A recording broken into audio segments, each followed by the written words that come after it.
అవటమే మీ లక్ష్యమా? MBBS సీట్ల guidance కోసం తప్పక విచ్చేయండి మెగా ఎడ్యుకేషన్ మేళా. కొద్ది రోజుల క్రితం మీకు అందరికీ కూడా తెలుసు, ఒక పత్రికా ప్రకటన ద్వారా ఏలూరు జిల్లా అధ్యక్ష పదవికి, అలాగే ఏలూరు అసెంబ్లీ నియోజకవర్గ కోఆర్డినేటర్ ఇన్ఛార్జ్ బాధ్యతలకు నేను రిజైన్ చేస్తూ పత్రికా ప్రకటన ఇవ్వటం జరిగింది.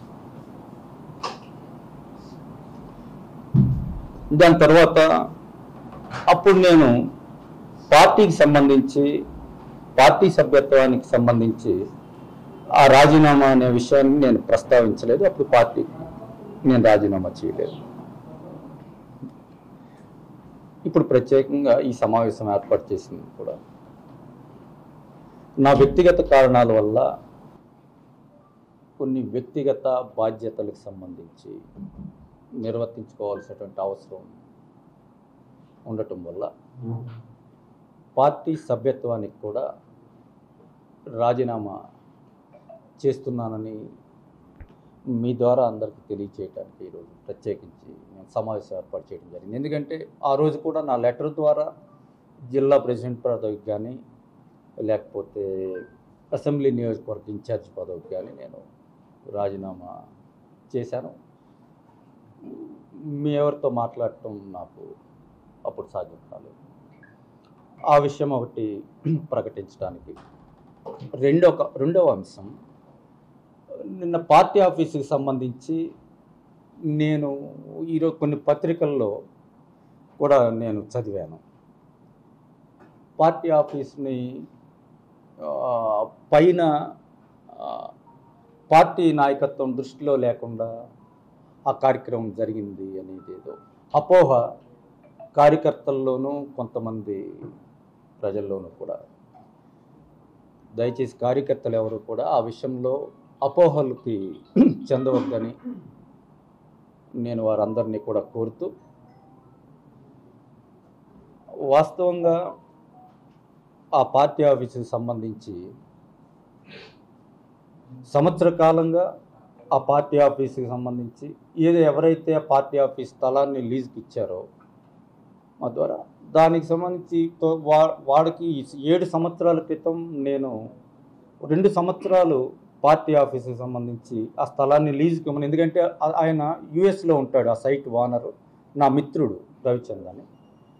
ఆయన సంబంధించిన సైట్ ఏలూరులో ఉండేది. అప్పుడు కొన్ని కారణాల వల్ల రాజకీయ పార్టీలకు సంబంధించి పార్టీ ఆఫీసులు అంటే జనరల్గా ఎక్కువ మంది ముందుకు రారు ఆఫీసులో ఉంటారు. అటువంటి పరిస్థితుల్లో నా స్నేహితుడికి సంబంధించి ఆ సైట్ని ఒక 2 సంవత్సరాలు లీజుకి ఇస్తే, ఆ లీజులు అక్కడే మేము పార్టీ ఆఫీస్ సంబంధించి తాత్కాలిక నిర్మాణాన్ని చేసుకొని పార్టీ ఆఫీస్ని రన్ చేసుకుంటాము. తర్వాత అంటే ఎన్నికలకు ముందు, అంతకుముందు ఎన్నికలకు ముందు 2 సంవత్సరాలకు ముందు, అంటే 7 సంవత్సరాలకు ముందు జరిగింది. ఇది చేస్తే సరే అని ఆయన అంగీకరించడం, ఆ స్థలాన్ని లీజుకి తీసుకోవటం జరిగింది.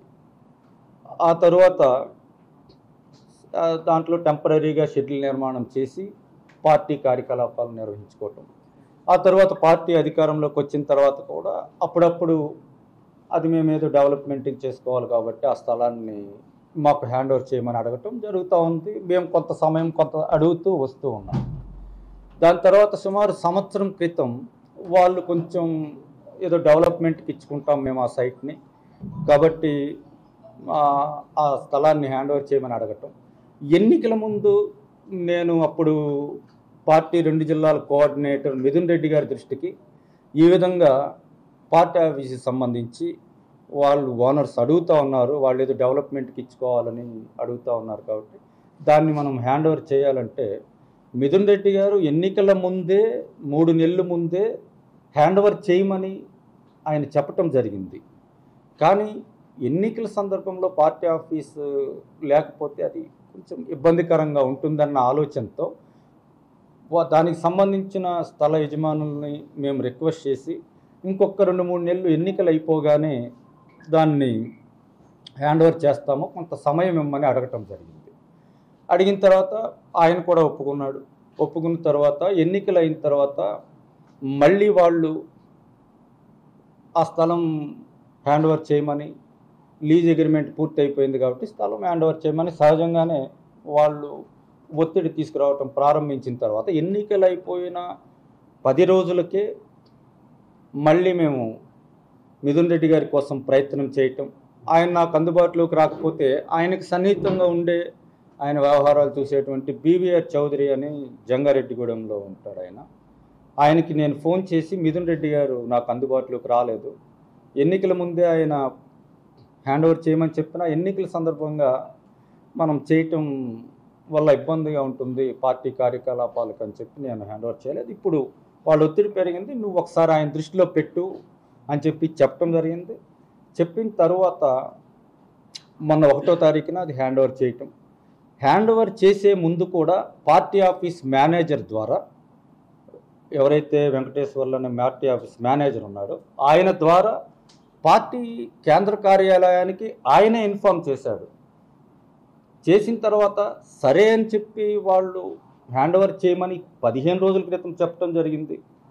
వాళ్ళకి హ్యాండ్ ఓవర్ చేసిన తర్వాత 15 రోజుల్లో ఆగస్టు 15 ఉండటం వల్ల వారం రోజుల తర్వాత, అప్పటికి నేను కోఆర్డినేటర్గా రాజీనామా చేసిన తర్వాతే ఆగస్టు 15 వేడుకలు పార్టీ ఆఫీసులో, అన్ని పార్టీ ఆఫీసులో జరుగుతాయి, ఈ పార్టీ ఆఫీసులో కూడా జరిగితే బాగుంటుందని మన నాయకులందరూ కోరితే నేను మళ్ళీ పైకి ప్రత్యేకంగా సైట్ ఓనర్ అడిగి కొంచెం ఆగస్టు 15 కార్యక్రమం చేసుకోవటానికి అనుమతి ఇవ్వమని అడిగి నేను మాట్లాడి తర్వాత ఆ అనుమతిని నేను తీసుకోవటం జరిగింది. తర్వాత కారుమూరి సునీల్ గారు ఫోన్ చేసి మరి ఆగస్టు 15కి సంబంధించి మరి ఏం చేయాలని అడిగితే, మీరే, నేను జిల్లా అధ్యక్షుడిగా నేను రాజీనామా చేస్తున్నాను కాబట్టి మీరే ఫ్లాగ్ హాస్టింగ్ చేయండి, దానికి నేను సైట్ ఓనర్ దగ్గర నేను అనుమతి తీసుకున్నాను, 1వ తారీఖు నేను హ్యాండ్ ఓవర్ చేసిన, ఈ కార్యక్రమం వరకు అనుమతి ఇవ్వండి అని చెప్పి నేను చెప్పిన తర్వాత సునీల్ గారు వచ్చి ఆయన చేయటం జరిగింది. జరిగిన తర్వాత సహజంగానే ఆ కార్యక్రమం వరకు నేను అనుమతి అడిగాను. ఆ కార్యక్రమం తర్వాత వాళ్ళు ఆ స్థలాన్ని పూర్తి స్థాయిలో స్వాధీనం చేసుకున్నారు. అంటే ఇదంతా నేను ఎందుకు చెప్తున్నానంటే, పార్టీ నాయకుల్లోనూ కార్యకర్తల్లోనూ కొంత అపోహ, దానివల్ల కొంచెం మనస్తాపం కూడా ఉంటుంది. నేను రిజైన్ చేయటం వల్ల జిల్లా అధ్యక్షుడిగా అది అలా చేయటం కాదు, ఇది సంవత్సర కాలంగా జరుగుతుంది. 15 రోజుల క్రితం పార్టీ ఆఫీస్ మేనేజర్ గారు కూడా కేంద్ర కార్యాలయానికి ఇన్ఫార్మ్ చేసిన తర్వాత వాళ్ళు సరే అని చెప్పి వాళ్ళు చెప్పిన తర్వాత, వాళ్ళు డిస్మాండిల్ చేసే ముందు కూడా పార్టీ ఆఫీస్ మేనేజర్ కేంద్ర కార్యాలయానికి ఇన్ఫార్మ్ చేసిన తర్వాత మాత్రమే అది జరిగింది. దయచేసి కార్యకర్తలను, నాయకులను ఈ విషయాన్ని అర్థం చేసుకోమని నేను కూడా కోరుతూ, వాళ్ళని బాధపడవలసినటువంటి అవసరం లేదని వారందరికీ కూడా విన్నవిస్తూ, ఈ 2 విషయాలని మీకు మీ ద్వారా అందరికీ తెలియచేయాలన్న ఉద్దేశంతో ఈరోజు ఈ పత్రికా సమావేశాన్ని ఏర్పాటు చేయడం జరిగింది. సుమన్ టీవీలో మీ పర్సనల్ అండ్ బిజినెస్ ప్రమోషన్స్ కోసం కింది నెంబర్కి కాంటాక్ట్ చేయండి.